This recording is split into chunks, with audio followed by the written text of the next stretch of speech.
गद्दार खासदार नागेश पाटील आष्टीकर यांनी उद्धव बाळासाहेब ठाकरे पक्षाच्या मशाल या निशाणीवर विजयी होऊन पक्षाची आणि हिंगोली लोकसभा मतदारसंघातील मतदार मायबापाशी गद्दारी केलेली आहे। ही गद्दारी सामाजिक जनतेच्या नजरातली गद्दारीच आहे। त्याचप्रमाणे पक्षांतर कायद्याला भेद देणारी असल्यामुळे यांचं खासदारकी पद हे सर्वोच्च न्यायालय रद्द करेल अशी या हिंगोली लोकसभा मतदारसंघातील तमाम जनतेची जनार्दनाची मायबापाची तीव्र इच्छा आहे आणि निश्चित सुप्रीम कोर्ट जनता जनार्दनाला न्याय देऊन याची खासदारकी रद्द करेल यात माझ्या मनात कुठली शंका नाही। सर, याचबरोबर सुप्रीम कोर्टाने जे लोकसभेचे सभापती आहेत ओम बिर्ला यांना पण नोटीस पाठवली, तुम्ही याच्याकडे कशा प्रकारे बघता?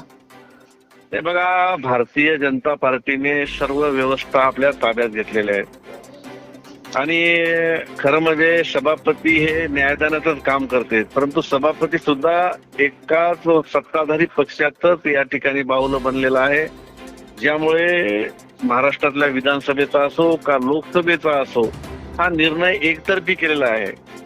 खरं म्हणजे पक्षांतर बंदी कायदा आहे, असं असताना हे करायला नको। या कायद्याचा कुठलाही या ठिकाणी उपयोग हे अध्यक्ष महोदय सभापती महोदय होत नसल्यामुळे निश्चित त्याच्यावर सुद्धा न्यायालय ताशेरे ओढेल अशी मला अपेक्षा आहे।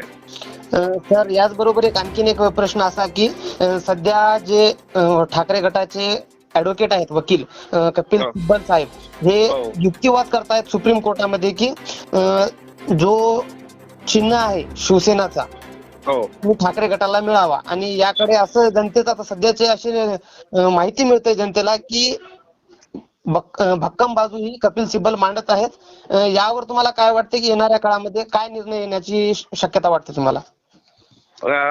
बाजू स्पष्ट आहे, पक्ष कोणाचा आहे, सिंबल कोणाचा आहे हे कायदेशीर बी आणि जनता जनार्दनाच्या नजरेमध्ये सुद्धा हे बाळासाहेब ठाकरेचाच पक्ष आहे, उद्धव साहेब ठाकरेंना त्यांनी दिलेला पक्ष आहे आणि मातोश्रीचाच पक्ष आहे हे सर्वांना ज्ञात आहे।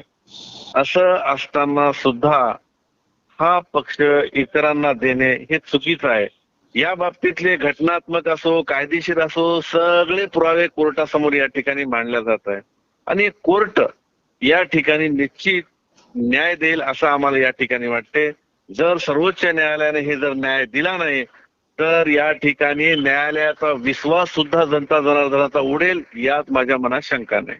सर, 29 न्यूज चॅनलशी बोलल्याबद्दल आणि आपली प्रतिक्रिया दिल्याबद्दल धन्यवाद।